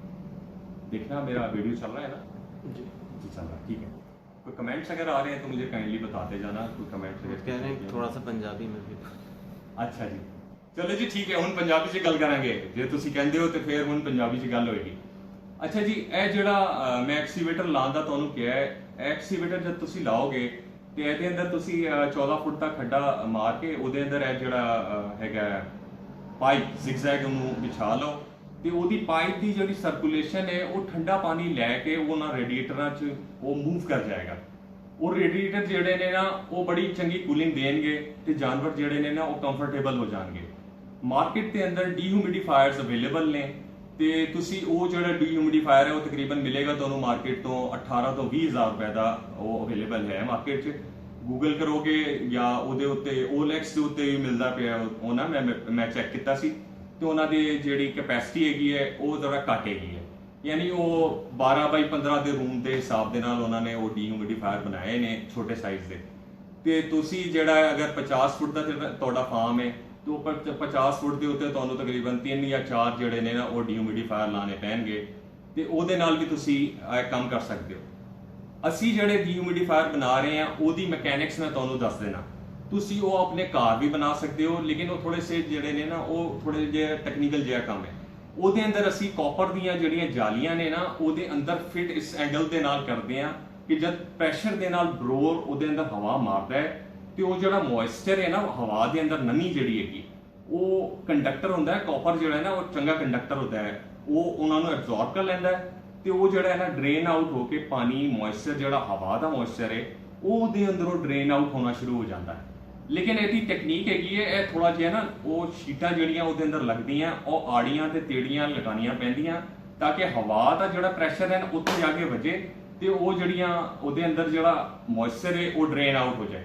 ਬਸ ਇਹ ਟੈਕਨੀਕ ਹੈਗੀ ਹੈ ਉਹਦੇ ਅੰਦਰ। ਜੇ ਤੁਸੀਂ ਕਹੋਗੇ ਤੇ ਅਸੀਂ ਬਣਾ ਕੇ ਦੇ ਦੇਵਾਂਗੇ ਤੁਹਾਨੂੰ। ਸਾਡੀ ਖਿਦਮਤ ਤੇ ਸਾਡੀ ਸਰਵਿਸਿਜ਼ ਜਿਹੜੀਆਂ ਨੇ ਨਾ ਉਹ ਪੂਰੇ ਪਾਕਿਸਤਾਨ ਦੇ ਜਿਹੜੇ ਭਰਾ ਹੈਗੇ ਨੇ ਨਾ ਉਹਨਾਂ ਦੇ ਲਈ ਤੇ ਹਰ ਵੇਲੇ ਹਾਜ਼ਰ ਆ ਤੇ ਇੰਡੀਆ ਦੇ ਜਿਹੜੇ ਸਾਡੇ ਮਿੱਤਰ ਹੈਗੇ ਨੇ ਉਹਨਾਂ ਦੇ ਲਈ ਵੀ ਇਹ ਸਰਵਿਸਿਜ਼ ਹੈਗੀਆਂ available. They can contact me any time. ਮੈਂ ਹਰ ਵੇਲੇ ਆਪਣੇ ਮੋਬਾਈਲ ਤੇ WhatsApp ਤੇ IMO ਤੇ ਮੌਜੂਦ ਹੈਗਾ ਕਿ ਤੁਸੀਂ ਜਦੋਂ ਵੀ ਮੇਰੇ ਕੋਲੋਂ ਕੋਈ ਮਸ਼ਵਰਾ ਕਰਨਾ ਚਾਹੋ ਤੁਸੀਂ ਕਰ ਸਕਦੇ ਹੋ। ਤੁਸੀਂ ਜੋ ਡਿਸਕਸ਼ਨ ਜਿਸ ਵੇਲੇ ਵੀ ਕਰਨਾ ਚਾਹੋ ਮੈਂ ਹਾਜ਼ਰ ਹੈਗਾ। ਮੇਰੇ ਪਾਸ ਜਿਹੜੇ ਨਾ ਉਹ ਟਾਈਮ ਉਹ ਤੁਹਾਡੇ ਲਈ ਬਿਲਕੁਲ ਮੁਖਤਸ ਹੈਗਾ ਤੇ ਡੇਰੀ ਇੰਡਸਟਰੀ ਭਾਵੇਂ ਇੰਡੀਆ ਦੀ ਹੋਵੇ ਤੇ ਭਾਵੇਂ ਪਾਕਿਸਤਾਨ ਦੀ ਹੋਵੇ ਸਾਨੂੰ ਉਹਦੀ ਡਿਵੈਲਪਮੈਂਟ ਦੇ ਅੰਦਰ ਬਹੁਤ ਜ਼ਿਆਦਾ ਇੰਟਰਸਟ ਹੈਗਾ। Basically I am animal lover ਔਰ ਮੈਂ ਚਾਹਨਾ ਕਿ ਇਹਨਾਂ ਦੀ ਬੈਟਰਮੈਂਟ ਦੇ ਲਈ ਕੰਮ ਹੋਣਾ ਚਾਹੀਦਾ। ਇਹ ਸਾਡੇ ਜਿਹੜੇ ਫਾਰਮਰ ਭਰਾ ਹੈਗੇ ਨੇ ਨਾ ਇਹ ਛੋਟੇ ਛੋਟੇ ਜਿਹੜੇ ਕਾਫ ਨੇ ਨਾ ਇਹ 3 ਦਿਨ ਦੇ 4 ਦਿਨ ਦੇ 5 ਦਿਨ ਦੇ ਮੈਂ ਦੇਖਣਾ ਕਿ ਮੰਡੀ 'ਚ ਨਾ ਉਹ ਵੇਚਣ ਲਈ ਖੜੇ ਹੁੰਦੇ ਨੇ। ਇਹ ਜ਼ੁਲਮ ਹੈ, ਇਹ ਇੰਡਸਟਰੀ ਦੇ ਅੰਦਰ ਬੜਾ ਜ਼ੁਲਮ ਹੈ। ਜੇ ਤੁਸੀਂ ਉਹਨਾਂ ਨੂੰ ਨਹੀਂ ਰੱਖਣਾ ਚਾਹੁੰਦੇ, ਜੇ ਤੁਸੀਂ ਨਹੀਂ ਰੱਖ ਸਕਦੇ ਤੇ ਤੁਸੀਂ ਮੈਨੂੰ ਕਹੋ ਕਿ ਯਾਰ ਤੁਸੀਂ ਇਹ ਲੈ ਲਓ ਤੇ ਅਸੀਂ ਤੁਹਾਡੇ ਕੋਲੋਂ ਉਹ ਬਾਏ ਕਰ ਲਾਂਗੇ। ਤੁਸੀਂ ਜਿੰਨੇ ਜਿਹੜੇ ਕਾਫ ਨੇ ਨਾ ਸਾਨੂੰ ਦੇ ਦਿਓ। ਅਸੀਂ ਉਹਦੇ ਲਈ ਆਪਣੀ ਜਗ੍ਹਾ ਜਿਹੜੀ ਹੈ ਨਾ ਘਰ ਵਿੱਚ ਉਹ ਬਣਾਉਣੀ ਸ਼ੁਰੂ ਕੀਤੀ ਹੋਈ ਹੈ ਤੇ ਅਸੀਂ ਉਹਨਾਂ ਨੂੰ ਉੱਥੇ ਸੇਵ ਕਰਨਾ ਚਾਹੁੰਦੇ ਹਾਂ। ਇਹ ਜਿਹੜਾ ਕੰਮ ਹੈ ਇਹ ਬੜਾ ਪਾਕਿਸਤਾਨ ਦੇ ਅੰਦਰ ਜ਼ਰੂਰੀ ਹੈਗਾ। ਅਸੀਂ ਤੇ ਫਾਰਮਰਸ ਨੂੰ ਰਿਕਮੈਂਡ ਕਰਨੇ ਆ ਲੇਕਿਨ ਬਾਜ਼ੇ ਫਾਰਮਰਸ ਐਸੇ ਹੈਗੇ ਨੇ ਉਹਨਾਂ ਦੀ ਮਜਬੂਰੀ ਹੁੰਦੀ ਹੈ। ਉਹ ਕਹਿੰਦੇ ਨੇ ਸਾਡੇ ਕੋਲ ਜਗ੍ਹਾ ਨਹੀਂ ਹੈਗੀ ਤੇ ਉਹਨਾਂ ਦੀ ਜਗ੍ਹਾ ਜਿਹੜੀ ਹੈ ਉਹਨੂੰ ਵੀ ਯੂਟਿਲਾਈਜ਼ ਕੀਤਾ ਜਾ ਸਕਦਾ ਹੈ। ਉਹਨਾਂ ਦੀ ਜਿਹੜੀ ਛੱਤ ਹੈਗੀ ਹੈ ਉਹਨੂੰ ਉਹ ਚੱਕਰ ਲਗਾ ਕੇ ਉਹਨੂੰ ਚੰਗੇ ਤਰੀਕੇ ਦੇ ਨਾਲ ਯੂਟਿਲਾਈਜ਼ ਕਰ ਸਕਦੇ ਨੇ। ਉਹਦੇ ਉੱਤੇ ਹੀ ਥੋੜੀਆਂ ਬਲੌਕਸ ਲਗਾ ਕੇ ਤੇ ਲੱਕੜੀਆਂ ਦਾ ਜਿਹੜਾ ਛੱਪੜਾ ਹੁੰਦਾ ਹੈ ਉਹ ਲਗਾ ਕੇ ਬੰਗਾਲੀ ਬਾੜਾ ਜਿਸ ਤਰ੍ਹਾਂ ਬੰਦਾ ਨਾ ਬੰਗਾਲੀ ਸ਼ੇਡ ਜਿਸ ਤਰ੍ਹਾਂ ਹੁੰਦਾ ਉਹਦੇ ਉੱਤੇ ਜਿਹੜੀ ਚਾਦਰਾਂ ਦੀ ਜਗ੍ਹਾ ਉਹ ਜਿਹੜੇ ਹੁੰਦੇ ਨੇ ਚਟਾਈਆਂ ਲਾ ਕੇ ਜਿਹੜੇ ਨਾ ਉਹਨੂੰ ਬੰਦ ਕਰ ਲੈਂਦੇ ਨੇ। ਉਹ ਜਿਹੜੇ ਕਾਫ ਨੇ ਤੁਸੀਂ ਛੱਤ ਤੇ ਪਾ ਲਓ, ਉੱਥੇ ਉਹਨਾਂ ਦੀ ਮੈਨੇਜਮੈਂਟ ਕਰ ਲਓ। ਅੱਛਾ ਜਿਹੜੀਆਂ ਛੱਤਾਂ ਨੇ ਸਾਡੇ ਜਿੰਨੇ ਵੀ ਫਾਰਮਰ ਹੈਗੇ ਨੇ ਇਹ ਫਾਰਮਿੰਗ ਮੈਨੇਜਮੈਂਟ ਦੇ ਅੰਦਰ ਇੱਕ ਹੋਰ ਮੈਂ ਤੁਹਾਡੇ ਲਈ ਇੱਕ ਹੋਰ ਗੱਲ ਹੈਗੀ ਹੈ ਜਿਹੜੀ ਬੜੀ ਇੰਪੋਰਟੈਂਟ ਹੈਗੀ ਹੈ। ਉਹ ਕੀ ਇਹ ਜਿਹੜੇ ਫਾਰਮਰ ਨੇ ਨਾ ਤੁਹਾਨੂੰ ਮਲਟੀਪਰਪਸ ਕੰਮ ਕਰਨਾ ਚਾਹੀਦਾ। ਸਿਰਫ ਡੇਰੀ ਦਾ ਜਿਹੜਾ ਤੁਸੀਂ ਕੰਮ ਕਰ ਰਹੇ ਹੋ ਉਹਦੇ ਨਾਲ ਤੁਹਾਡਾ ਕੰਮ ਜਾਂ ਤੁਹਾਡਾ ਗੁਜ਼ਾਰਾ ਨਹੀਂ ਹੋਣਾ। ਤੁਹਾਨੂੰ ਚਾਹੀਦਾ ਹੈ ਕਿ ਉਹਦੇ ਅੰਦਰ ਤੁਸੀਂ ਕਮ ਸੇ ਕਮ 10 ਜਾਂ 15 ਜਾਨਵਰ ਜਿਹੜੇ ਨੇ ਨਾ ਆਪਣੀ ਕੈਪੈਸਿਟੀ ਦੇ ਹਿਸਾਬ ਦੇ ਨਾਲ ਉਹ ਈਦ ਦੇ ਲਈ ਤੁਸੀਂ ਤਿਆਰ ਕਰੋ। ਇਹ ਬਹੁਤ ਜ਼ਰੂਰੀ ਹੈ। ਚੰਗੀ ਨਸਲ ਦੇ ਜਿਹੜੇ ਜਾਨਵਰ ਨੇ ਉਹਦੀ ਪਛਾਣ ਇਹ ਹੈਗੀ ਹੈ ਜਿਹੜੇ ਗੋਸ਼ਤ ਨੂੰ ਵਧਾਉਂਦੇ ਨੇ। 2 ਕਿਸਮ ਦੇ ਜਾਨਵਰ ਹੁੰਦੇ ਨੇ, ਇੱਕ ਨੂੰ ਕਹਿੰਦੇ ਨੇ ਰਾਖੂ ਸਾਡੀ ਲੋਕਲ ਲੈਂਗੁਏਜ, ਇੱਕ ਹੁੰਦੇ ਨੇ ਕਾਟੂ ਜਿਹੜੇ ਕਸਾਈ ਜਾਂ ਉਹ ਲੈ ਕੇ ਜਾਂਦੇ ਨੇ ਯਾਨੀ ਗੋਸ਼ਤ ਦੇ ਪਰਪਸ ਦੇ ਲਈ ਉਹ ਪੂਰਾ ਸਾਲ ਚੱਲਦੇ ਰਹਿੰਦੇ ਨੇ। ਕਾਟੂ ਆਉਂਦੇ ਨੂੰ ਤੇ ਕੋਈ ਲਿਫਟ ਨਹੀਂ ਹੈਗੀ। ਲੇਕਿਨ ਜਿਹੜੇ ਰਾਖੂ ਹੈਗੇ ਨੇ ਨਾ ਉਹਨਾਂ ਦੀ ਨਿਸ਼ਾਨੀਆਂ ਕੀ ਹੈਗੀਆਂ? ਤੁਸੀਂ ਉਹ ਜਾਨਵਰ ਸਿਲੈਕਟ ਕਰੋ ਜਿਹੜਾ ਕਮ ਚਾਰਾ ਖਾ ਕੇ ਜ਼ਿਆਦਾ ਵਜ਼ਨ ਵਧਾਉਣ। ਬਾਜ਼ਾ ਜਾਨਵਰ ਐਸਾ ਹੁੰਦਾ ਕਿ ਜਿਸ ਤਰ੍ਹਾਂ ਉਹਨੂੰ ਤੁਸੀਂ 1 ਲੱਖ ਰੁਪਏ ਦਾ ਵੀ ਚਾਰਾ ਖਿਲਾ ਦਿਓ ਨਾ ਤੇ ਉਹਨੇ ਬਸ ਥੋੜਾ ਜੋਗਾ ਹੀ ਜਿਹੜਾ ਨਾ ਉਹਨੇ ਗੋਲ ਹੋ ਜਾਏਗਾ ਉਹ, ਪਰ ਉਹ ਬਹੁਤਾ ਵਜ਼ਨ ਨਹੀਂ ਕਰੇਗਾ। ਉਹ ਜਿਹੜਾ ਨਾ ਅਨਾਜ ਨੂੰ ਜ਼ਾਇਆ ਕਰੇਗਾ। ਉਹਦੀ ਕੈਪੈਸਿਟੀ ਨਹੀਂ ਹੈਗੀ ਜਾਨਵਰ ਦੀ ਅੰਦਰ ਉਹਨੂੰ ਵਧਾਉਣ ਦੀ ਆਪਣੇ ਜਿਸਮ ਨੂੰ। ਇਸ ਲਈ ਇਹਨੂੰ ਸਿਲੈਕਟ ਕਰਨ ਲਈ ਵੀ ਤੁਹਾਨੂੰ ਥੋੜਾ ਜਿਹਾ ਮੁਹਤਾਤ ਰਵੱਈਆ ਅਖਤਿਆਰ ਕਰਨਾ ਚਾਹੀਦਾ। ਉਹਦੇ ਅੰਦਰ ਕੀ ਚੀਜ਼ਾਂ ਜਿਹੜੀਆਂ ਤੁਹਾਨੂੰ ਦੇਖਣੀਆਂ ਚਾਹੀਦੀਆਂ ਕਿ ਉਹਦੀ ਜਿਹੜੀ ਨਾਫ ਹੈਗੀ ਹੈ ਨਾ ਯਾਨੀ ਪੇਟ ਦੇ ਥੱਲੇ ਜਿਹੜੀ ਖਾਲ ਹੈਗੀ ਹੈ ਉਹ ਕਮ ਸੇ ਕਮ 3 ਉਂਗਲ ਜਿਹੜੀ ਹੈ ਨਾ ਉਹ ਨੀਚੇ ਲਟਕੀ ਹੋਣੀ ਚਾਹੀਦੀ ਹੈ। ਉਹਦੇ ਅੰਦਰ ਇਹ ਕੈਪੈਸਿਟੀ ਹੋਣੀ ਚਾਹੀਏ ਕਿ ਜਦ ਉਹਨੂੰ ਤੁਸੀਂ ਖਿਲਾਓਗੇ ਤੇ ਉਹ ਵਜ਼ਨ ਵਧਾਏਗਾ ਤੇ ਆਪਣੀ ਖਾਲ ਦੇ ਅੰਦਰ ਉਹਦੀ ਗੁੰਜਾਇਸ਼ ਹੋਣੀ ਚਾਹੀਦੀ ਹੈ ਨਾ ਘੱਟੋ ਘੱਟ 3 ਇੰਚ ਜਿਹੜੀ ਹੈ ਖਾਲ ਨੀਚੇ ਲਟਕਦੀ ਹੋਵੇ। ਉਹਦੀ ਗਰਦਨ ਜਿਹੜੀ ਹੈ ਲੰਬੀ ਨਾ ਹੋਵੇ, ਉਹਦੀ ਗਰਦਨ ਛੋਟੀ ਹੋਵੇ। ਠੀਕ ਹੈ ਜੀ। ਕੰਨ ਉਹਦੇ ਵੱਡੇ ਹੋਣ ਉਹਦੇ ਚਿਹਰੇ ਦੇ ਹਿਸਾਬ ਦੇ ਨਾਲ ਤੇ ਜਦ ਉਹਦੀ ਗਰਦਨ ਛੋਟੀ ਹੋਏਗੀ ਨਾ ਤੇ ਉਹਦੀ ਜਿਹੜੀ ਝਾਲਰ ਹੈਗੀ ਹੈ ਉਹ ਖੂਬਸੂਰਤ ਲੱਗੇਗੀ। ਠੀਕ ਹੈ ਜੀ। ਈਦ ਦਾ ਫਲੌਕ ਜਿਹੜਾ ਹੈ ਨਾ ਖੂਬਸੂਰਤੀ ਦੇ ਦਿਖਦਾ ਹੈ ਤੇ ਇਹ ਜਿਹੜੇ ਇਸ ਤਰ੍ਹਾਂ ਦੇ ਜਾਨਵਰ ਨੇ ਜਿਹਦੀ ਨਾਫ ਤੇ ਝਾਲਰ ਸੋਹਣੀ ਹੋਵੇ ਤੇ ਲੰਬੀ ਹੋਵੇ ਉਹ ਜਾਨਵਰ ਬਹਾਵਲ ਨਗਰ ਦੀ ਜਿਹੜੀ ਬਰੀਡ ਹੈ ਸਾਡੀ चोलिस्तानी ते साहिवाल के जोड़े क्रॉस जानवर हैगे ने वो बहुत खूबसूरत जानवर हैगे ने। कम खर्च के अंदर वो बहुत जल्दी डिवेलप होंगे ने ते वजन बहुत वधाते हैं ते उन्होंने फैटनिंग के लिए बहुत ज़्यादा खर्चा करने की भी लोड़ नहीं होंगी। उन्होंने खाली तुसी चोकर ते तूड़ी ते रखोगे ना तो वो अपना रंग विखाणगे कि यार असी तैयार हो गए। ईद जिस तरह रमज़ान तो एक महीना पहले उन्होंने जो ट्रीटमेंट है वो तुसी स्टार्ट कर लो। ਉਹਦੇ ਅੰਦਰ ਤੁਸੀਂ ਫਿਰ ਉਹਨਾਂ ਨੂੰ ਜੋ ਬਾਜ਼ਾਰ ਦੀ ਫੀਡ ਹੈ ਜਾਂ ਚੰਗਾ ਵੰਡਾ ਕੋਈ ਅਵੇਲੇਬਲ ਹੈ ਤੁਹਾਡੇ ਕੋਲ। ਸਾਡੇ ਕੋਲ ਇੱਕ ਕ੍ਰਿਸਟਲ ਲਾਈਫ ਸਾਇੰਸਿਸ ਦੀ ਡਿਸਟ੍ਰੀਬਿਊਸ਼ਨ ਹੈਗੀ ਹੈ ਪੂਰੇ ਸਿੰਧ ਤੇ ਬਲੋਚਿਸਤਾਨ ਦੀ। ਉਹਦੇ ਅੰਦਰ ਜਿਹੜਾ ਵੰਡਾ ਅਸੀਂ ਲੋਕਾਂ ਨੂੰ ਸੁਜੈਸਟ ਕਰ ਰਹੇ ਹਾਂ ਉਹਦੇ ਅੰਦਰ 22 ਕੰਟੈਂਟਸ ਹੈਗੇ ਨੇ, 22 ਮਿਨਰਲ ਕੰਟੈਂਟਸ ਹੈਗੇ ਨੇ ਉਹਦੇ ਅੰਦਰ ਜਿਹੜੇ ਐਡ ਨੇ ਤੇ ਉਹ ਜਾਨਵਰ ਨੂੰ ਤਕਰੀਬਨ 1 ਕਿਲੋ ਤੋਂ ਲੈ ਕੇ 1200 ਗ੍ਰਾਮ ਤੱਕ ਯਾਨੀ 1 ਕਿਲੋ ਤੇ 200 ਗ੍ਰਾਮ ਵੱਧ ਉਹਦੇ ਉਤੋਂ ਪਰ ਡੇ ਜਾਨਵਰ ਵਜ਼ਨ बढ़ाता है। ਹੁਣ ਇਸ ਤੋਂ ਤੁਸੀਂ ਅੰਦਾਜ਼ਾ ਲਾ ਲਓ ਕਿ ਉਹ ਜਿਹੜਾ ਨਾ 1 ਮਨ ਤਕਰੀਬਨ ਵਜ਼ਨ ਜਿਹੜਾ ਨਾ 1 ਮਹੀਨੇ ਚ ਵਧਾ ਲੈਂਦਾ ਆਪਣਾ। ਤੇ ਤੁਸੀਂ उर्दू में वेइंग ਜਿਹੜਾ ਹੈ ਨਾ ਉਹਦਾ ਉਹ ਲਾ ਲਓ। ਤੁਹਾਡੇ ਕੋਲ ਹੋਣਾ ਚਾਹੀਏ वेइंग मशीन होनी चाहिए, क्लिप होना चाहिए। ਤੇ ਮੇਰੀ ਜਿਹੜੀ ਗੁਲਾਬੀ ਪੰਜਾਬੀ ਹੈ ਉਹਨੂੰ ਮਾਈਂਡ ਨਹੀਂ ਕਰਨਾ। ਹੁਣ ਤੁਸੀਂ ਕਹਿ ਸਕਦੇ ਹੋ ਮੈਂ ਪੰਜਾਬੀ ਚ ਗੱਲ ਸਟਾਰਟ ਕੀਤੀ। ਅੱਛਾ ਜੀ अब ਹੁਣ ਚੱਕਰ ਹੈਗਾ ਨਾ ਮੇਰਾ ਲੈਪਟਾਪ ਤੇ ਨਾ ਮੈਨੂੰ ਆਪਣੀ ਵੀਡੀਓ ਨਜ਼ਰ ਨਹੀਂ ਆ ਰਹੀ ਤੇ ਮੈਂ ਤੇ ਹੁਣ ਜਿਹੜੀਆਂ ਚੀਜ਼ਾਂ ਮੇਰੇ ਜ਼ਿਹਨ ਚ ਹੈਗੀਆਂ ਜਿਹੜੇ ਟੌਪਿਕਸ ਮੈਂ ਕਵਰ ਕਰਨੇ ਨੇ ਨਾ ਉਹ ਤੇ ਮੈਂ ਕਵਰ ਕਰ ਲਵਾਂ ਨਾ। ਤੇ ਫਾਰਮ ਮੈਨੇਜਮੈਂਟ ਦੇ ਅੰਦਰ ਤੁਸੀਂ ਇਹ ਜਿਹੜੇ 15 ਤੋਂ 20 ਜਾਨਵਰ ਹੈਗੇ ਨੇ ਇਹ ਪਾਲਣੇ ਜ਼ਰੂਰੀ ਨੇ ਤੁਹਾਡੇ ਲਈ ਤਾਂ ਕਿ ਤੁਹਾਨੂੰ ਹਰ ਸਾਲ every year in the end of the year आपको एक बोनस मिल जाए यानी आपको एक फायदेमंद आपको एक ऐसा इंसेंटिव मिले जिससे आपके अपने लिए भी काम आए, आपके बच्चों के लिए भी काम आए और आप उससे नए एनिमल्स परचेज कर सकें। छोटे जो एनिमल्स हैं जो ईद के लिए जो फ्लॉक के लिए मैं आपको कह रहा हूँ ये जानवर आपको सस्ते नहीं मिलेंगे। ये आपको तकरीबन 55,000 रुपए से लेके 75,000 रुपए तक का एक जानवर या एक बच्चा 1.5 साल का आपको मिलेगा।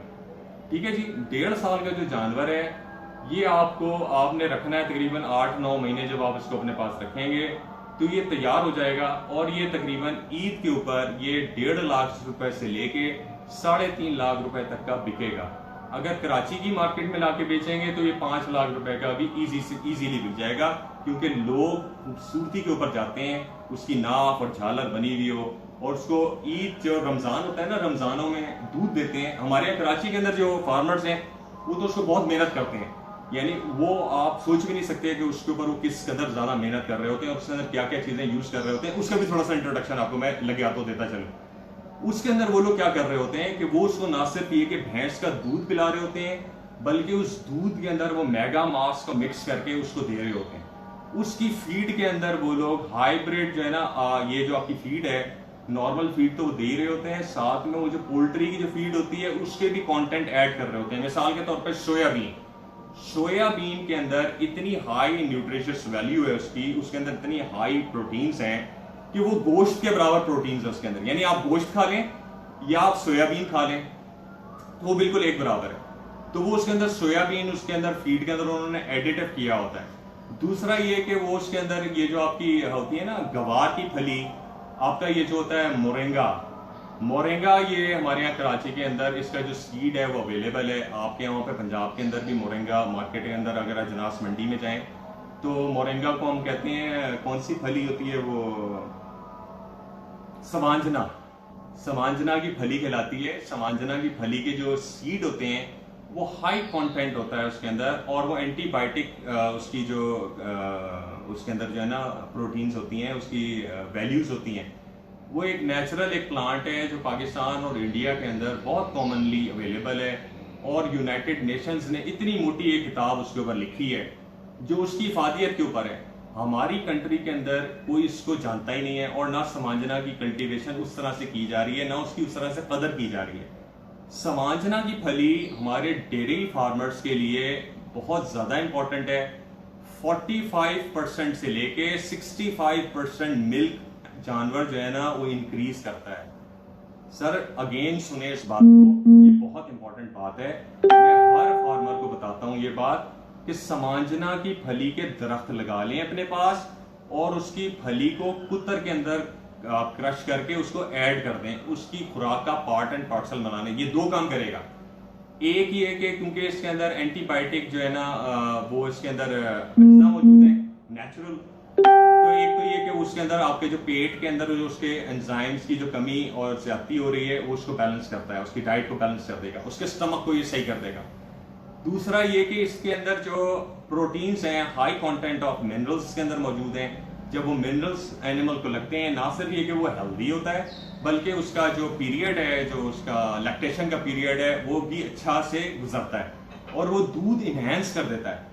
किसी भी जानवर को आप खिला के देख लें, हमने इस जानवर ये जो मोरंगा है हमने तकरीबन हर जानवर को हमने खिला के देख लिया है और उसने इसके ऊपर बहुत अच्छे रिजल्ट्स इसके जो है ना हमने इसके ऊपर गैदर किए हैं।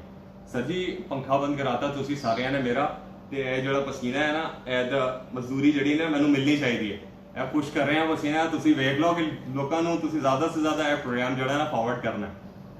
अच्छा जी, इसके अंदर जो मोरंगा है, मोरंगा के ऊपर आ जाओ। इसकी जो छाल है, दरख्त की जो छाल है, मिसाल के तौर पे जानवरों को कुछ जख्म लग जाता है, कोई चोट लग जाती है, इवन ये कि जो मुंह और खुर की जो बीमारी होती है उसके अंदर इसकी जो दरख्त की छाल है इसको आप छीलें थोड़ा सा, किसी भी शार्प चाकू से लेके या किसी फावड़े से लेके उसको हल्का सा उसकी छाल को आप छीलेंगे तो उसमें से ना एक लिक्विड जैसा, एक लेस जैसा निकलता है। उसके लेस को आप जमा कर लें और एक कपड़े के ऊपर लगा के उसको उसके अंदर जस्ट करके वो जो पट्टी है उसके जानवर के आप बांधें। 24 घंटे के अंदर अंदर आपको वाइटल फर्क महसूस होगा कि वो जो उसका जो मुंह खुर का जो उसको मसला हुआ है, जो उसके मुंह में जो खराबी हुई भी है, वो ऑटोमेटिकली जल्दी से सही होना शुरू हो जाएगा और 4-5 दिन इस्तेमाल करने से वो भला चंगा हो जाएगा। तो this is really very important और ये इतना इंपॉर्टेंट एक फैक्टर है कि मैं आपको क्या बताऊं कि ये समांजना की जो फली है ये आपके हर फार्मर के जो है ना कैटल फार्म में होनी चाहिए।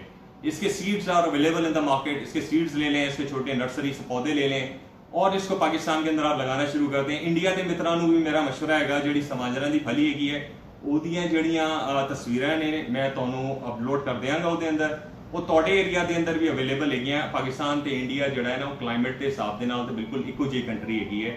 ਬਸ ਜਿਹੜੇ ਹੁਣ ਪਾਰਟੀਸ਼ਨ ਦੇ ਬਾਅਦ ਜਿਹੜਾ ਨਾ ਉਹ ਮਾਮਲਾ ਥੋੜੇ ਬਾਰਡਰ ਵਿੱਚ ਆ ਗਿਆ, ਅਦਰਵਾਈਜ਼ ਤੇ ਜਿਹੜਾ ਕਲਾਈਮੇਟ ਹੈਗਾ ਤੇ ਜਿਹੜੀਆਂ ਚੀਜ਼ਾਂ ਹੈਗੀਆਂ ਇੰਡੀਆ ਤੇ ਪਾਕਿਸਤਾਨ ਦੇ ਅੰਦਰ ਬਹੁਤ ਸਾਰੀਆਂ ਕਾਮਨ ਹੈਗੀਆਂ। ਤੇ ਉਹ ਤੁਸੀਂ ਜਿਹੜਾ ਨਾ ਆਪਣੇ ਫਾਰਮਰਸ ਨੂੰ ਵੀ ਐਜੂਕੇਟ ਕਰੋ ਕਿ ਉੱਥੇ ਸਮਾਂਜਨਾ ਦੀ ਜਿਹੜੀ ਫਲੀ ਹੈ ਉਹਨੂੰ ਲਾਣਾ ਸ਼ੁਰੂ ਕਰਨ।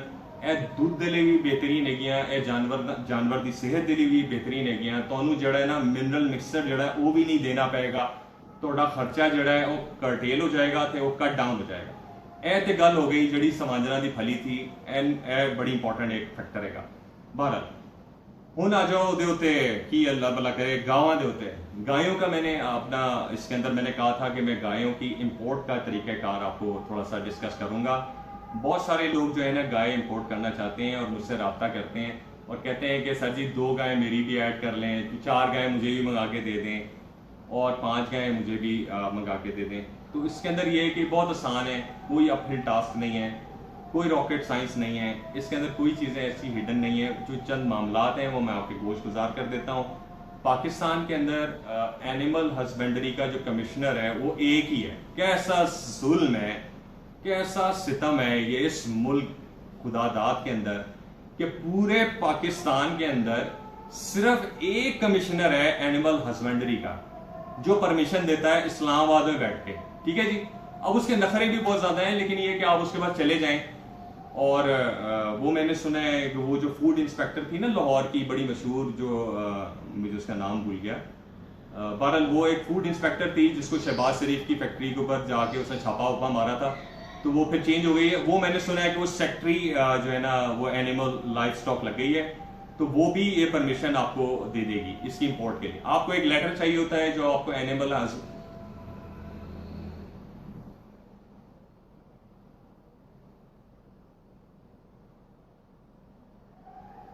अच्छा जी, इसके लिए आपको एक लेटर सबसे पहले चाहिए होता है इंपोर्ट करने के लिए। वो आपको मिलेगा एनिमल हस्बेंड्री इस्लामाबाद से, वहाँ पे डॉक्टर कुर्बान भी हैं।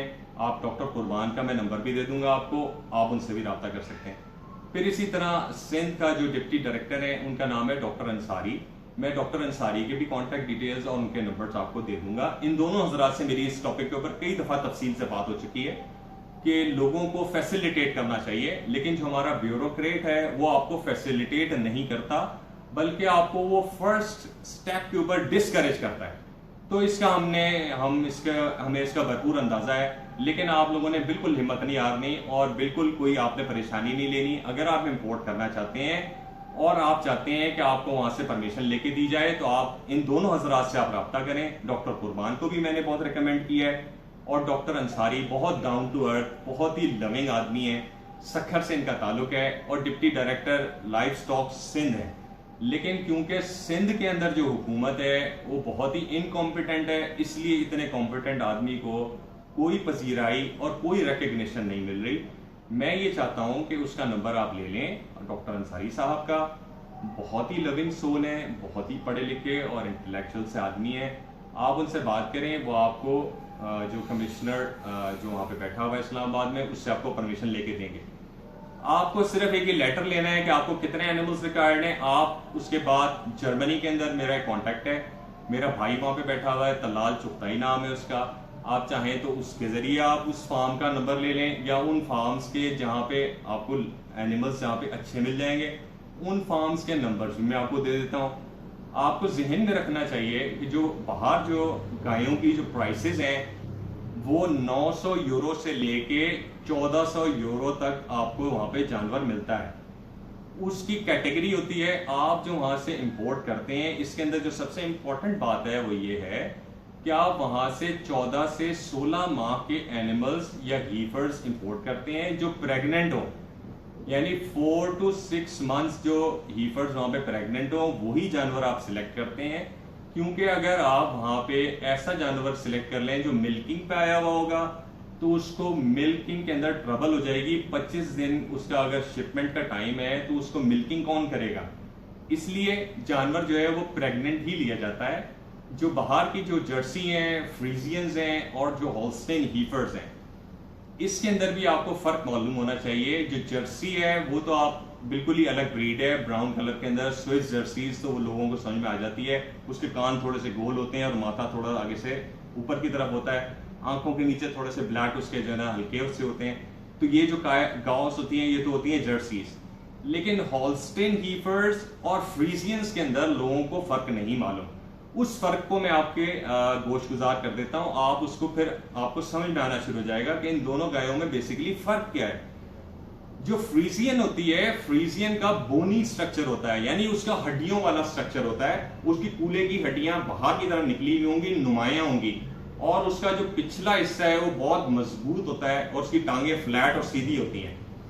अच्छा, इसकी जो कमर है वो थोड़ी सी लंबी होती है। इसकी हाइट फ्रीजियंस की नॉर्मल काउ से ज्यादा होती है, यानी 5 फुट से लेके 5.5 फुट हाइट होती है, और इसका बोनी स्ट्रक्चर होता है। फ्रीजियंस की ये पहचान है। Holstein heifers black and white colour के अंदर होती है और इसके अंदर ब्लैक कलर ज्यादा होता है। इसका जो स्ट्रक्चर है वो बोनी नहीं होता। अगर आप गौर करेंगे तो आपको दोनों में वाज़ेह फर्क महसूस हो जाएगा कि फ्रीजियन के अंदर व्हाइट कलर ज्यादा होता है और उसकी जो बोन्स होती हैं बहुत मजबूत और ऊंची गाय होती है। हॉल्स्टेन हीफर कदरे कम की हाइट की गाय होती है और इसका बोनी स्ट्रक्चर नहीं होता। इसकी जो बोन्स होती हैं वो थोड़ी सी राउंड शेप में होती हैं और इसकी जो कमर है वो भी राउंड शेप में आएगी। इसकी दुम भी थोड़ी सी राउंड शेप में होती है। तो फ्रीजियन और हॉल्स्टेन हीफर्स को आप कंफ्यूज होते हैं। हमेशा मैं अक्सर देखता हूँ पोस्टें और मैं लोग पूछ रहे होते हैं ये कौन सी नस्ल का क्रॉस है, ये कौन सी नस्ल का क्रॉस है। तो उसके अंदर आपको ये बात ज़हन में रखनी चाहिए कि हॉल्स्टेन हीफर्स में और फ्रीजियंस में फर्क है। अब आजकल वहां पे नीदरलैंड के अंदर और जर्मनी के अंदर एक नई ब्रीड जो है वो बनी है या उन्होंने क्रॉस की है, वो हॉल्स्टेन फ्रीजियंस कहलाती है। ठीक है जी। उनकी मिल्किंग कैपेसिटी 50 लीटर से लेके 80 लीटर तक की उनकी मिल्किंग कैपेसिटी है। और ऐसी जो काउज हैं इस वक्त वहां पे यूरोप के अंदर वो तकरीबन 2000 यूरो से लेके 2500 यूरो तक की अवेलेबल है। बात यह है कि पाकिस्तान के एनवायरनमेंट के अंदर जब आप बाहर से एनिमल को इंपोर्ट करते हैं और उनकी हाई यील्ड को आप लेना चाहते हैं तो आपको ज़हन में ये बात रखनी चाहिए कि आपके पास उसकी हाउसिंग भी होनी चाहिए। अगर आपके पास उसकी प्रॉपर हाउसिंग मौजूद है तो फिर तो आप उसको बहुत अच्छे तरीके से अपने पास रख सकते हैं और उससे आप मुस्तफीद हो सकते हैं। लेकिन एक बात आप अपने जहन में रखें, कि ये जो गाय जो आप बाहर से इंपोर्ट करते हैं, इसका जो लाइफ स्पैन है या इसका जो लैक्टेशन का जो टाइम है वो 5 लैक्टेशंस है, यानी 5 लैक्टेशंस, यानी 5 बच्चे देने के बाद ये गाय बूढ़ी हो जाती है और फिर ये गाय बच्चे नहीं देती और ये ग्रेजुअली कम कर देती है और बूढ़ी हो जाती है, फिर ये स्लॉटर हाउस में देनी पड़ती है। जबकि इसके अगेंस्ट हमारी जो गाय है, जिसे हम साहिवाल है या चोलिस्तानी है या दूसरी हमारी जो नस्ल की जो गायें हैं, उनके जो लैक्टेशन पीरियड्स हैं वो 21 से लेके 26 लैक्टेशन हमारे यहाँ रिकॉर्ड किए जा चुके हैं। इसी तरह जो हमारी बफलो है उसका भी जो लैक्टेशन है वो 20 लैक्टेशंस तक, तो नॉर्मली 19 to 20 लैक्टेशंस वो करती है। बात यह है कि हमारे यहाँ जो फार्मर्स हैं वो एजुकेट नहीं है। हमारे यहाँ फार्मर्स को ये बात समझनी चाहिए जो बहुत इंपॉर्टेंट है, जो मैं आपको बता रहा हूँ, इसको बहुत गौर से सुने इस बात को। दुनिया भर के अंदर लोकल ब्रीड्स बनाई जाती हैं, यानी F1, F2, F3, F4। जब आपके पास F7 और F8 ब्रीड आती है, फिर वो बाहर की गाय नहीं रहती, वो आपकी पाकिस्तान की होल्स्टेन फ्रीजियन बन जाएगी। इसलिए जो अच्छे फार्मर्स हैं उनको ये चाहिए कि वो जो बाहर से जो इंपोर्टेड एनिमल्स हैं उनके जो बच्चे हों, उनके अंदर वो उसी नस्ल की हाई क्वालिटी की जो पेडिग्री एनिमल है उसका सीड डालें या उसके साथ बुल रखें और अपने बच्चे पैदा करें। छठा जब बच्चा आपका पैदा होगा जो पाकिस्तान के अंदर, वो एक तो क्लाइमेटाइज होगा, दूसरा वो हाइब्रिड होगा, तीसरा उसका जो मिल्किंग यील्ड है वो सबसे ज्यादा होगा, वो दुनिया में किसी का नहीं होगा। चौथी चीज ये जो सबसे ज्यादा इंपॉर्टेंट है, जो हम देखना चाहते हैं, मैं इसके ऊपर मेहनत कर रहा हूं और मेरी कोशिश ये है कि मैं इसको अपनी जिंदगी में देख सकूं।